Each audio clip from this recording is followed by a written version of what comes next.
Today, I want to share an insight into compassion, legacy, and life from my perspective as an Australian end-of-life doula.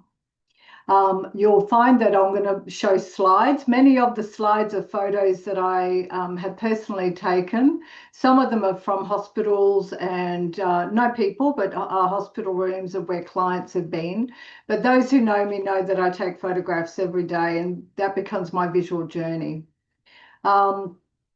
Today, I hope to offer you a glimpse into the lives of some incredible doula clients, many who have since died, and their stories. And through this, I hope you'll get a sense of how an end-of-life doula can help people feel connected, supported, and empowered to make their own decisions and choices about life, which includes death and after-death care, and to know that they have left their own very unique legacy upon our world.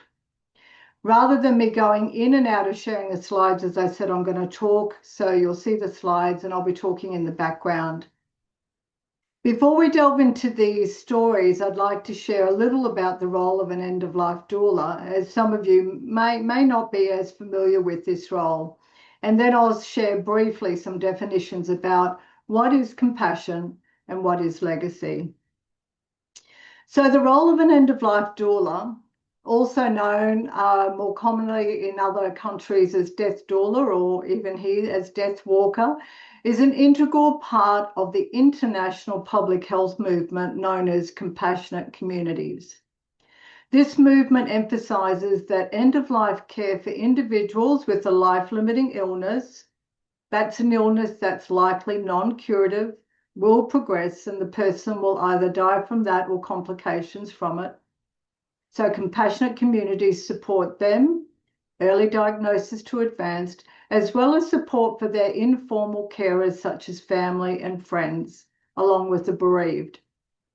Compassionate communities identifies that this is a community that in a community we have a social responsibility rather than a medical one. End-of-life doulas are very much part of a compassionate community. Our role provides emotional, practical, social, and spiritual support services that enhance rather than replace the care offered by family, friends, and health professionals. The distinctiveness and uniqueness of the end-of-life doula role lies in our ability to offer services along life's continuum, and not just when people are dying or dead. Doulas educate, advocate for, support, and guide people who are well, to those living with early or advanced health conditions, and the dying. And for many end-of-life doulas, this also includes providing information and support for family and friends along the whole life continuum, which includes after-death care, ceremony, and bereavement. In my now sharing de-identified stories in a minute about some of my doula clients, I'm hoping to illustrate the compassionate nature of this role and emphasize the importance of legacy. But before I do, let's have a quick look at the definitions for compassion and legacy.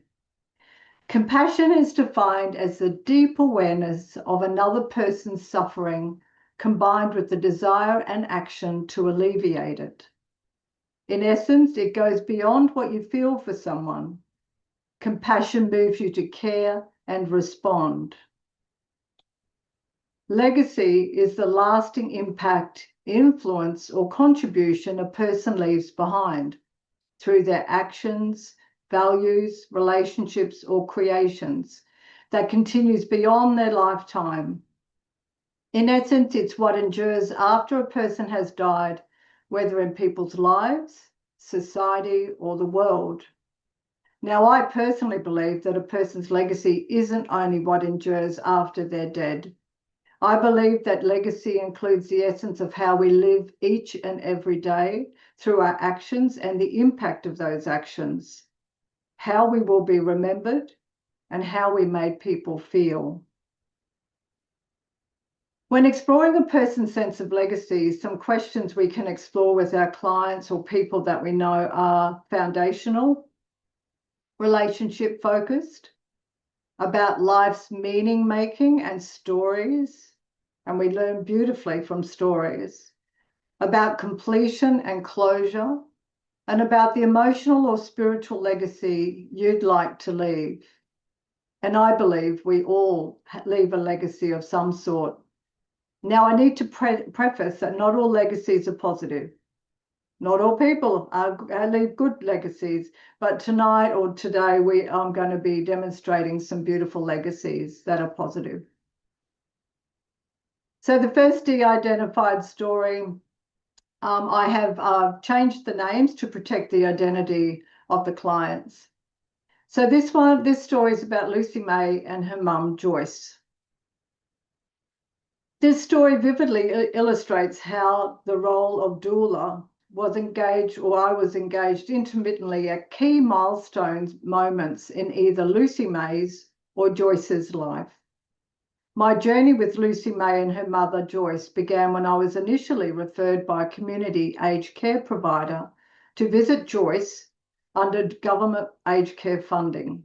However, Joyce was not interested in my services at that time.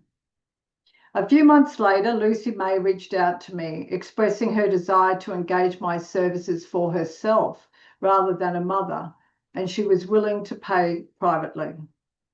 She confided that she struggled to provide the level of home care her mother required, despite Joyce living with her and receiving the highest level of government-funded home care services that were available in Australia at the time. Lucy May was overwhelmed. She was juggling her own family, a demanding career, and being the primary caregiver for her mother. She was a classic example of the sandwich generation, who are individuals caught between managing their own immediate family, partners, spouse, children, pets, their own career, and caring often for an elderly relative. They often feel sandwiched between both ends of their relationships. Given Lucy May's time constraints, we connected online, and it became clear through our conversations that she was experiencing significant caregiver burnout from her years of caring for her mum. I asked Lucy May if she wanted to reclaim her role as her mother's daughter rather than being her mother's caregiver. This became a major focus for Lucy May as her caregiving role had overshadowed their relationship. We also worked together on communication strategies, moving away from yes, no questions and answers to gently but assertively stating that what she would do for her mother. This approach led to significant changes in their living arrangements, ensuring Joyce received the 24/7 care she needed and relieving Lucy May of her caregiver strain, allowing her to reclaim her role as her mother's daughter. Several months later, Lucy May contacted me again as Joyce's health had deteriorated. I engaged in deep conversations with both Lucy May and her mother Joyce separately and together about palliative care, dying, voluntary assisted dying, and spiritual considerations. In our private moments, Joyce reminisced about her life, her career, and the legacy she believed she had left. We discussed her beliefs about what would happen after death, what she believed would happen after death, her fears, and her hopes and concerns for her family. And a few weeks later, Joyce passed away. I then had an honour of officiating her funeral ceremony because I'm also a funeral celebrant. There I could incorporate the life stories Joyce had shared with me, which is very honouring. Lucy May shared that reclaiming her relationship with her mother was incredibly important to both herself and Joyce, and this had been a time of growth, renewal, and refresh of their relationship, which she would never forget. In my practice as an end-of-life doula, remembering special death anniversaries and sending a gentle message is, I believe, an act of compassion, symbolising that neither the family or their deceased loved one have been forgotten. So, on the first anniversary of Joyce's death this year, I sent a very small but gentle text to Lucy May, letting her know I was thinking of her and her mum. Lucy May instantly replied, saying she missed her mum, but was at peace. And she texted me saying, "Hey, beautiful doula, thank you, I'm going okay." I'd like to now share Doris and her sons. It's really hard for me to articulate in words how humbling it is to spend time with a person and for them to share a little of their life, often at some of the most vulnerable times in their lives. I first met Doris when she was in hospital, and this is the hospital she was in, after one of her sons contacted me. Doris was very, very sick from a significantly advanced life-limiting illness, and her health was extremely, not just very, but extremely fragile. Despite her being very weak and frail, she had an incredible mind, a very cheeky personality, and red painted fingernails that stood out amongst the starkness of the hospital room. She was very proud of them. Doris was a classic example of a person choosing to fiercely retain control over her healthcare decisions and determine the treatment and choices that she wanted, and just as importantly, the treatment and choices she didn't want. I have found as an end-of-life doula that I often explore some very deep conversations about death and dying, grief and loss within a very short amount of time when meeting a new client. And before long, Doris and I were talking about her plan A, which explored what was the outcome she was hoping for from this hospital visit. Doris replied that she wanted to get well enough to go home. Now, it's easy enough to assume that if a person wants to go home, that could mean that they want to die at home as well. But I've learned never to assume. My next question to Doris was, do you want to die at home? And she quickly replied, absolutely not.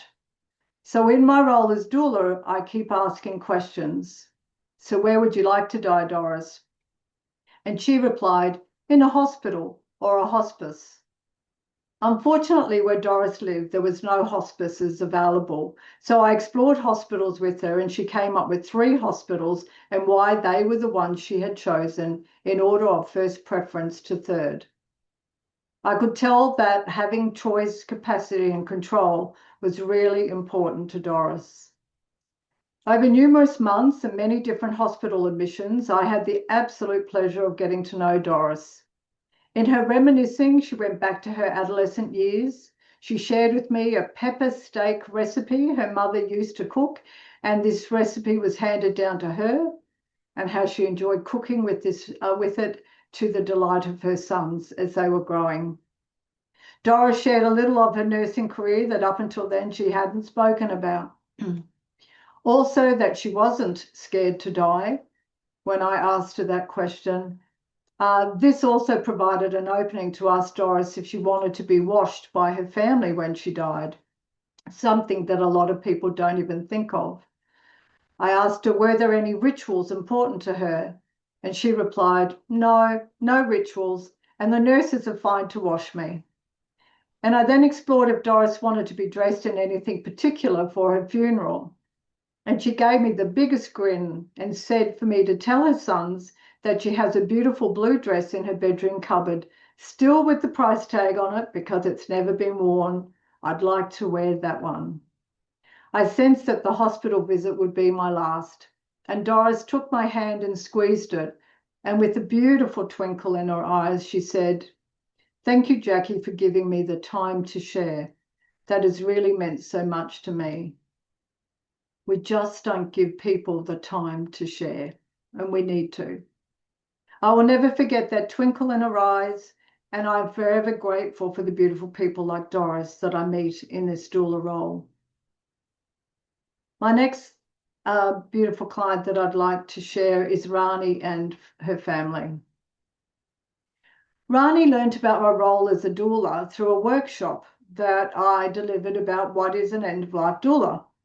And at the very end of that session, she stayed on and she said to me, Jacqui, I'm dying and I think I'd like you to be my end-of-life doula one day. And over the next 12 months or so, I had the absolute pleasure of being a very small part of Rani and her family's life. Rani was one of those people who was curious, intellectually highly intelligent. She'd explore her blood test results and analyze them. She'd look at treatment options, and she put her affairs in order with fine. She was authentic and very, very real, honest, very determined in what she was thinking, and not afraid to admit that she was a little scared about what might happen as her disease advanced, particularly in the area, would she be in pain when she could no longer swallow her medications. Rani was open to learning, reading, talking, and exploring her choices and what would define quality of life for her. Together, along with family and a few good friends, Rani's journey had a plan A. And that plan A was to stay at home, despite Rani living by herself, and to build a village of support that enabled this to happen. And I was a small part of that village.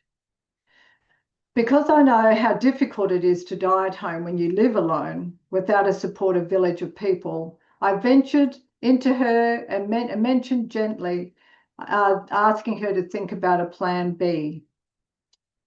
Rani, if home isn't a possibility, what is the next choice? We had a discussion about that, and life for Rani changed very quickly. She got sick very, very suddenly. I could see at each visit that she was more fatigued, and the symptoms from her advancing disease and the side effects of her treatment were taking their toll. One evening, Rani had a significant medical episode and landed in casualty, critically unwell.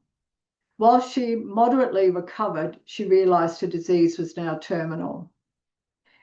She remained in hospital, then transferred to a hospice where she was beautifully supported by family and the amazing hospice staff. At that point, Rani wanted my role to shift from her being a focus on her, because she felt well supported in the hospice, to being there to support a family member. For Rani, life became all about comfort, quality, and choices. She surrounded herself with colours, her most loved persons, and some comforts from home. She went on from wanting intermittent music played as she was dying to wanting only silence, and that's exactly what happened. And that in itself provided her with an element of peace. Oh, sorry. In providing doula support for Rani, we explored what gave her life meaning, what she was most proud of, and was there anything she felt was still unfinished that mattered to her. Rani shared that she had some very important people in her life whom she had still some unfinished matters to attend. Together, we talked about how she might connect with those people in life and then after she died. Rani ended up thinking that she might do a video message to each person or maybe write a letter. But as her health significantly and quickly deteriorated, Rani became too tired and she looked too sick, so recording a video message was not a choice. She didn't like how sick she looked. And instead, at one of my visits, armed with my laptop, Rani spoke the words she wanted drafted into some letters that she would gift to those people after she died. So there I was with the laptop typing her words in. These letters became part of her legacy. They were heartfelt, honest, and important to her, and helped Rani with completion and some closure. And after Rani died, her family informed me that those letters meant the world to them. Rani chose the day and time of her death as she was supported through voluntary assisted dying. Some of you might call it other things like medical aid in dying, etc. I wasn't present physically when she took her last breath, and I respect the sacredness of that choice. I was given, however, the date and approximate time that Rani would enact her choice of voluntary assisted dying. This is a photo of me outstretching my hand as I sat on my back veranda, sensing that a time that Rani was transitioning. And this is some of the music I was playing at the time.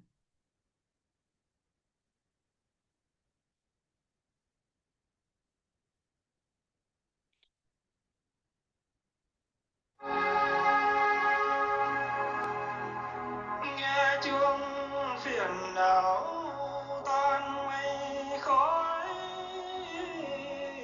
lạnh thân an miệng mỉm cười hơi thở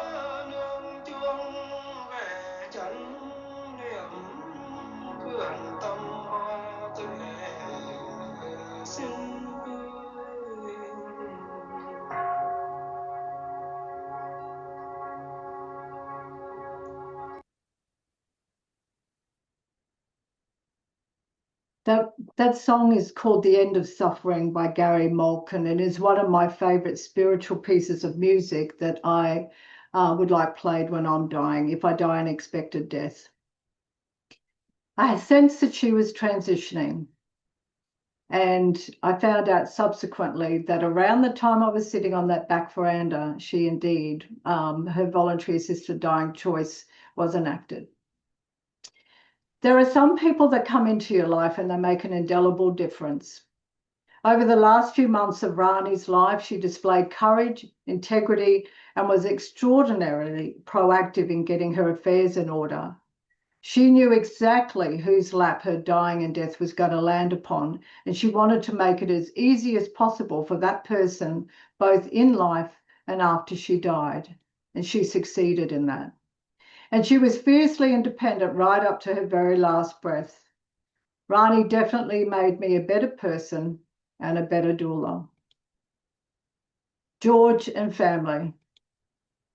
When I was asked by his family to visit him, George had been in hospital for over 2 weeks with end-stage respiratory failure.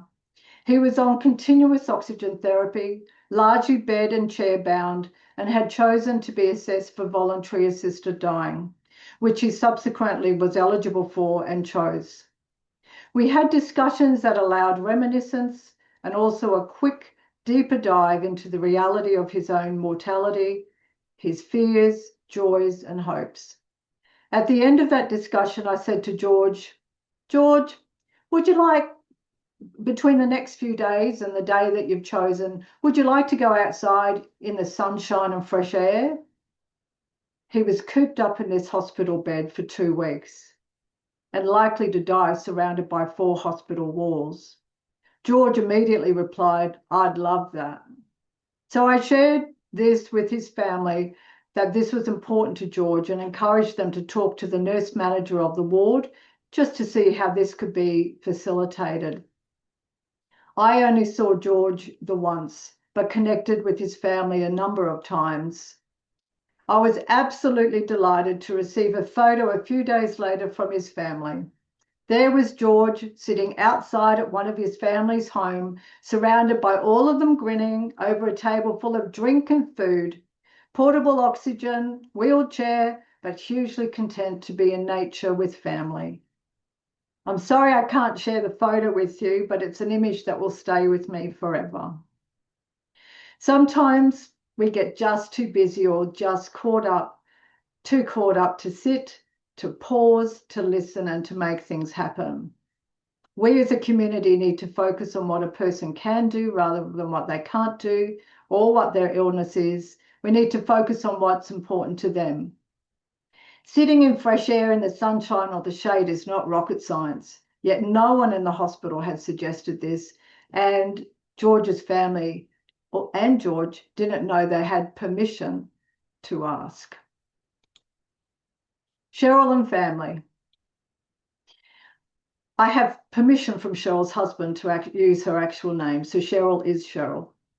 Cheryl connected with me over 7.5 months, having heard me present at a community talk a few years prior. Living with significant life-limiting illness, she kept my business card in the pretense that one day she might need a doula. I could talk about Cheryl and her journey all day. She was extraordinary. So much learning, and what an incredibly wonderful woman she was, from getting her affairs in order, writing 5-minute legacy love letters to her grandchildren to gift them when she died, to sitting with her family and I around a kitchen table numerous times to talk about the future, one that she was very comfortable with as she prepared and acknowledged her own dying and death. She had a Buddhist belief, but one that her family were less comfortable in talking and even thinking about. She too was so well prepared before she died, both in conversations, documentation, and even leaving the 5-minute legacy love letters to her grandies. But perhaps some of Cheryl's legacy is best described in her own words that she shared with me a few days before she died. A few weeks prior, I had given her 2 questions to ponder over because she was exploring what footprint had she left and would like to leave in this world. This is how she responded.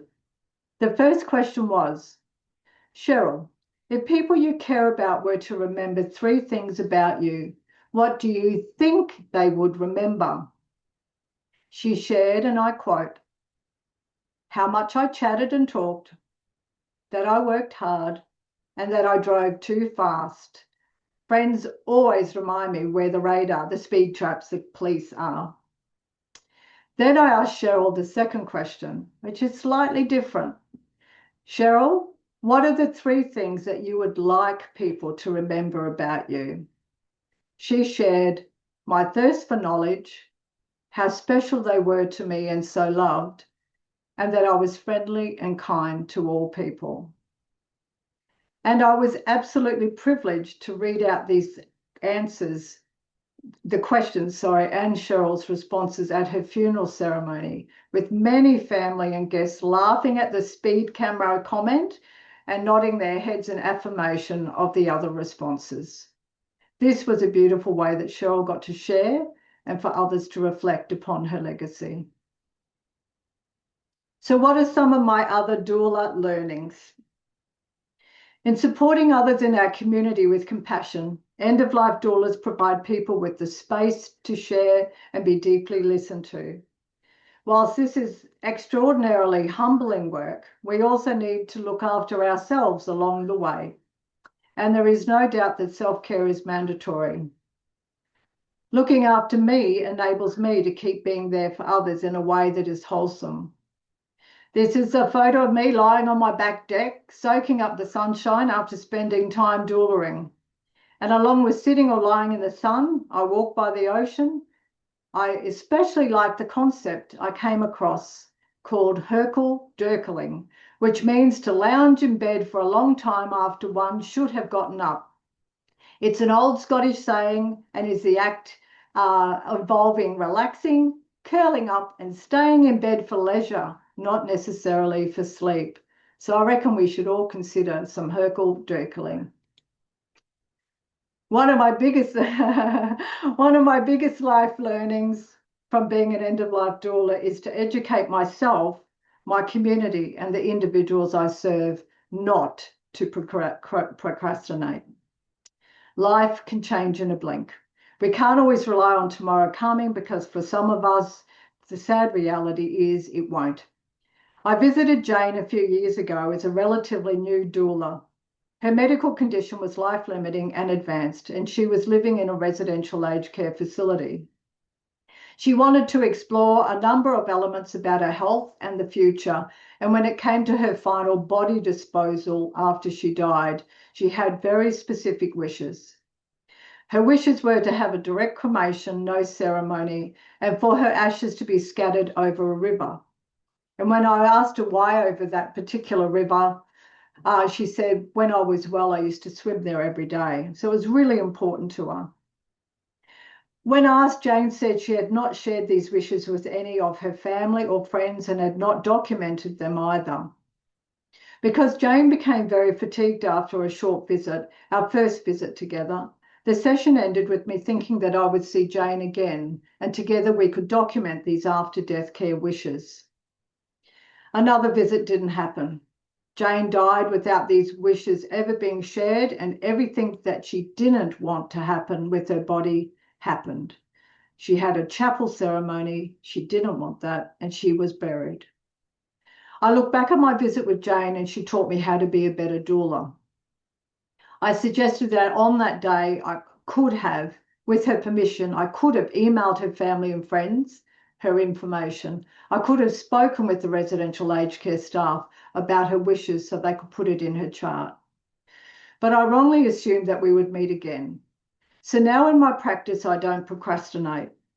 The letters I wrote for Rani that she got me to type for her were emailed straight from my laptop from her bedside, hospital bedside, to her and her relative straight away.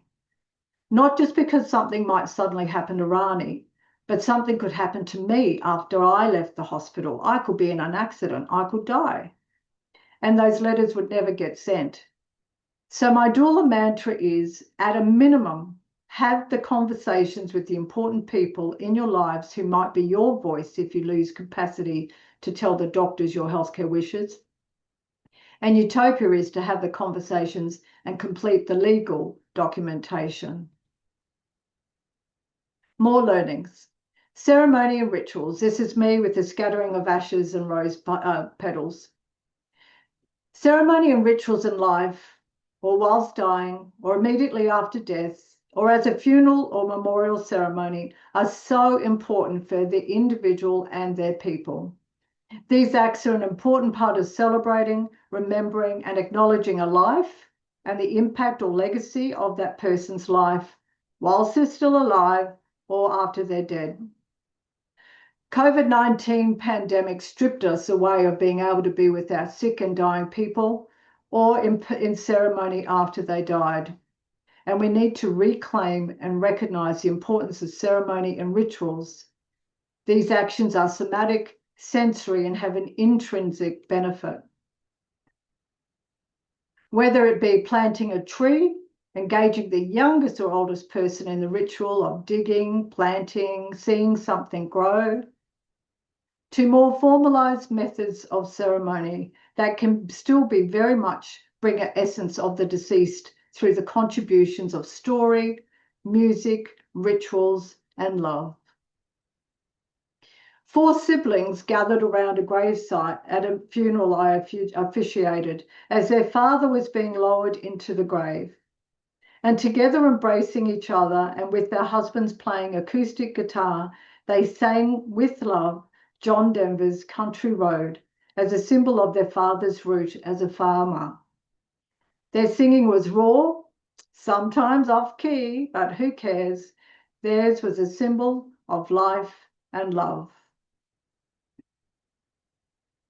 Country roads, take me home to the place I belong.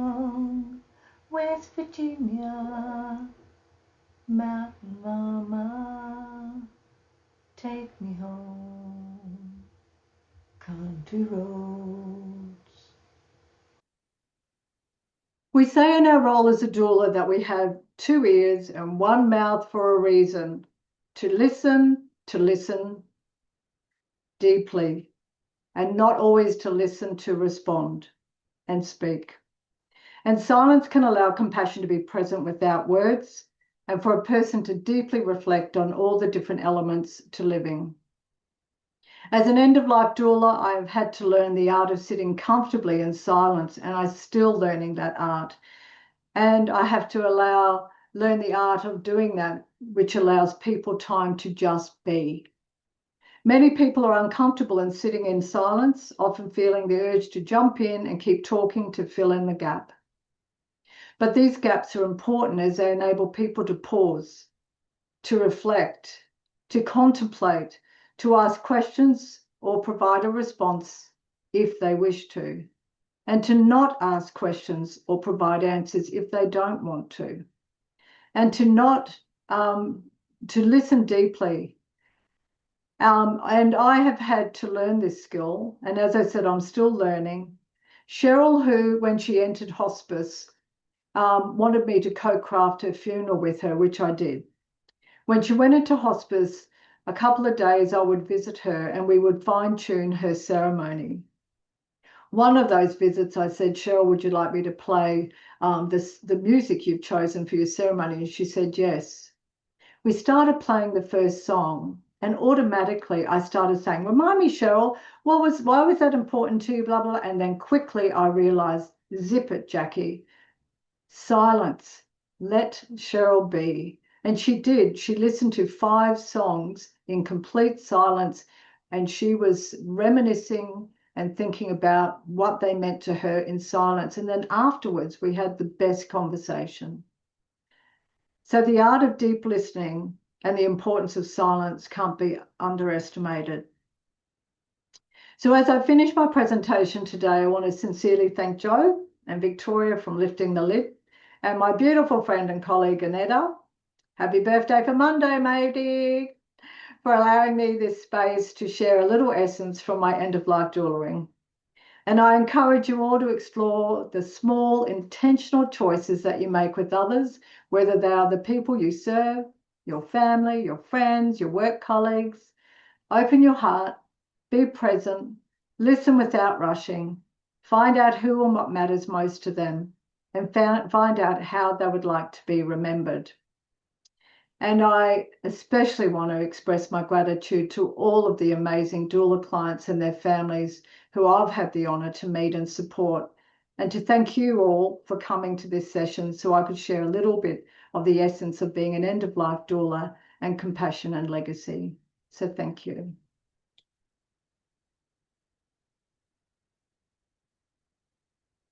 Thank you so very much, Jacqui.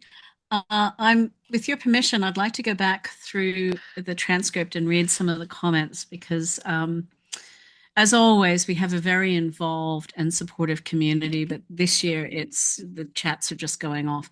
But I do have one specific question, and it relates to the piece of music that you played. And right, okay, so iPad Von Martina asked, what's the name of that song again? And if you could just tell me slowly so I can type it out.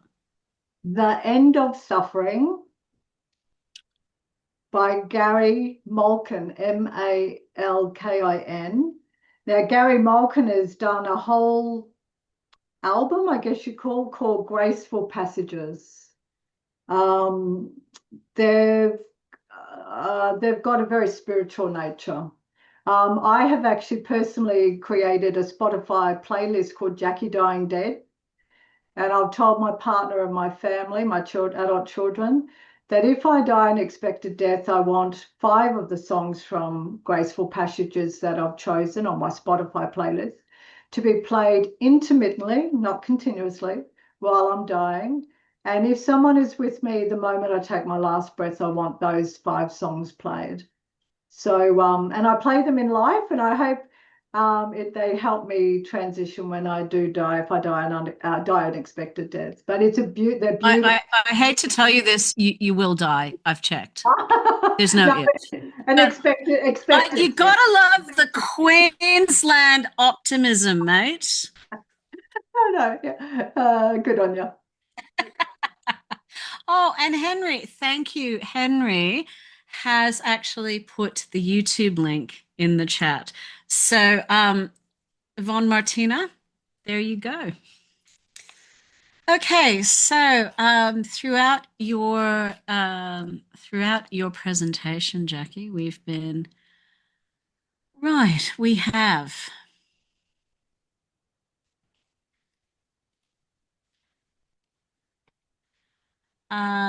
Danny said, I'm really excited for this chat as an end-of-life doula. Right at the very beginning. And my response was, Jacqui is exceptional in this role because I actually do consider that you're sort of like the gold standard of practice. Thank you. You know, one of the best practitioners we have in Australia. I personally really like "Hey Beautiful Doula." I want that on a t-shirt. It's good, Hey isn't it? Beautiful Doula. Yep. And the time to share. And who doesn't love a good pepper steak recipe? Alex points out that opportunity to pause is so important, isn't it? Thank you for the reminder, Jacqui. I like to try and incorporate stillness into funerals as well, as a contrast to all the rushing around and admin and thinking and planning and lists. And I think that's a fantastic observation, and yes, an excellent reminder. Dr. Wilkinson says, thank you for solidifying my decision to become a death doula. This was everything I needed to answer some of the questions I have had about this career. So I think we can tick the box that says your presentation does what it said on the tin. Here's some reflections. Haley said, yes, it's a great lesson to not procrastinate. And I put my paw up and said, yes, and I learned that lesson the hard way as a young EOLD too. Danny shares that she left nursing to become an EOLD because it aligned better than nursing for her. And Dr. Wilkinson has... Sorry, Netta. Can I just say to Danny, I'm an ex-registered nurse too, and I've done the same. So, yeah. Yeah. Oh, yes, Danny, you're definitely not alone. Definitely not alone. Dr. Wilkinson had been a psychologist for 28 years and is looking for extra meaning um, in her career. I've been researching death doula since 22, 23, and is now ready to actually become certified because in the USA, that's the pathway. Amanda shares, I'm also considering training to become an EOLD here in the UK, really appreciating the sharing of these stories. Purple Love Heart. And as a chronic procrastinator, the advice on this trait, yes, I think we can all learn for that. A most wonderful presentation, Jacqui, says Judith. The learning and power of storytelling cannot be underestimated. The role as a doula and gifts of compassionate care and kindness you bring leaves imprints on the heart. Red heart. Leaf joined in with here's a beauty. Occasionally AI gets it right. A gift from the closed caption automatic transcript. As an end of life jeweler. How apt, how true. We are just making little pieces of beauty, are we not? Oh, Jacqui, just sharing your wisdom. Love your presentation. That's Cora in Newcastle.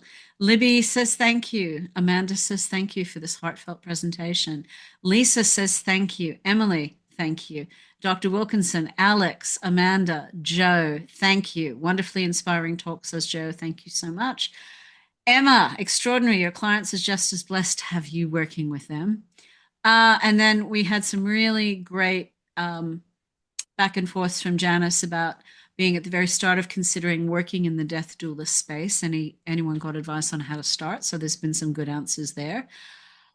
I love Herkel Dirkling, says Kelly, I'm a doula and love lying in bed longer than I need to too. Kelly, take a number, get in line. I have a question, Jacqui, says Karen. Do you work with multiple families and individuals at once? Yes, I do. I do. Probably the most I've had at any one time is 6 families or individuals with families. And if you think of that life continuum, I showed on one of the slides from well to bereaved, it's not just actively dying people that we support. So a lot of the people that engage my services have got very advanced health conditions. And not necessarily am I actively dueling 6 people at one time. A lot of it is advocacy, information, and support.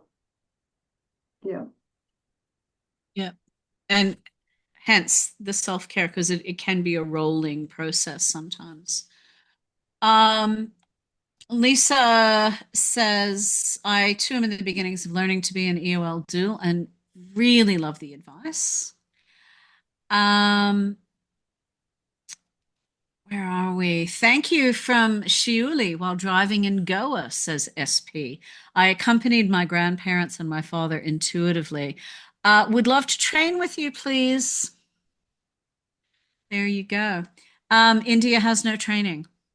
So perhaps I'm actually just going to remind SP that you have, I will put Jacqui's information in the chat again. Ha ha ha.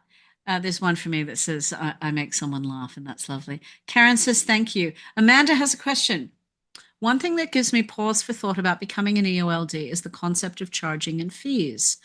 I am aware of the inequalities in access to end-of-life care and concerned about perpetuating this, but at the same time, I realize we need to value our own time. How do you navigate this issue? Danny did chime in with, just remember that you have value, but how do you respond to that, Jacqui? Exactly what Danny said. I know my worth. I know what I bring to the table. Health professionals, for example, who may be working in the palliative care and end-of-life space, are usually engaged by organisations and are paid. Doulas value add, and we're very much part of that compassionate community and filling in the gaps and complementing the other roles, health professionals and family. So I am very honest with my families. I'm very transparent. They get a services and fees flyer. We talk about the costs, and because it's my own business, sometimes I flex my cost, or I do pro bono. When I visited Cheryl in the hospice, and we were fine-tuning her ceremony and having some deep discussions, I chose not to charge Cheryl. Now, Cheryl, when she was well, was in the health industry and she had her own business. She knew all about charging. And she lay there in her hospice bed and looked at me each day I visited, and she said, Jacqui, you should be charging me for this. I'm happy for you to send my husband the bill. I said, no, this is on me. This is us just connecting. So, you can do pro bono, you can negotiate, but I know my worth, and I know that doulas are a very important part of this landscape. So just know your worth. Yeah. Speaking for myself, I charge. I paid money to train. I had background training and life experience. I do offer a service of value. And charging means that when someone is in need of a sliding scale fee or pro bono work, I'm able to do that without putting myself in any financial pinch. So there are ways and ways of navigating it. And I think that you'd be able to find your own way through that as you develop your practice. I hope that's helpful, Amanda. Question, please explain engaged by organizations. This is Dr. Wilkinson. Remember, Dr. Wilkinson is in Wyoming, so she's not in Australia. What organizations? Well, it's likely different in different countries, but in Australia, we've got health professionals engaged by community organisations that are not for profit, often with some government funding or church funding. We've got hospitals that engage health professionals, and we've got residential aged care, which is like a nursing home. Doctors' surgeries, so health professionals are engaged by those organisations. That's what I meant. So they're actually employees and they get paid. Yeah. Fantastic. And one final comment was, Amanda Love, thank you for your answers. The flexible model appears to me. And Doc Wilkinson says, thank you for qualifying. I'm just going to, I had just copied it. And of course, then I did something silly and got rid of it. Everyone, Jacqui's email address is in the chat. Leaf says, thank you, Jacqui. Your wonderfully compassionate talk has inspired and encouraged this elderly EOL doula in training, who's currently actually put things on hold to help with her mum. Thank you so much for focusing on compassion.